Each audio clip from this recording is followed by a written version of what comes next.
akkaataa barreeffama barreessuu yoo hin dandeenye yookiin immoo barreeffama barreessuun yoo isin nuffisiise sagalee maan dubbattanii akkuma nama sagalee namaaf qabutti waan isin sagaleen dubbattan suni bilbilli keessan isiniif barreessuu danda'uun isin barsiisa. Kunoo fakkeenyaaf haala nama isinitti agarsiisu kana. Akkam nagaa fayyaadha baga nagaan dhuftan.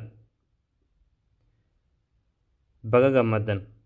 Kunoo haala masirratti argaa jirtan kanaan jechuudha sagalee maan dubbachuudhaan waan isin dubbataa jirtan hunda akka haala masirratti argaa jirtan kanaan isiniif barreessuu danda'u bilbilli keessan jechuudha.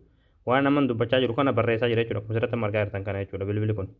Hayya daawwatan kiyya waan kana akka namni baay'een argeetti fayyadamu viidiyoo kun laayik sheer gochuun jalqabaan afaan duraan hordofaa. Aappii tokko buufachuun barbaachisaa aappii kana akka buufachuudhaaf as Google Chrome keessatti galtanii achi booda bakka sarchii irratti tokko kilikni gootu achi booda bakka sarchii irratti michuu joobis ittanii barreessitanii michuu joobis. Achi booda michuu joobis kajuu jala irratti baas irratti tokko kilikni gootu ammallee asirratti michuu joobis.com kajuu irratti tokko kilikni gootu.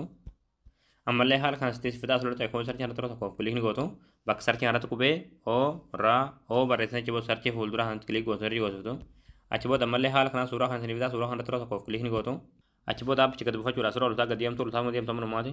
Achi booda dumartii kana diimaan kan birraa aappii as tokko buufadhaa kajuu jalatti daawulood kajuu turtii daawulood tan tuttanii aappii kan loloo keessatti gad buufatanii. Hayya daawwatan kiyya aappii gad buufatanii gargaltan aappiin kana haala kana barama asirratti tokko kilikni gootu.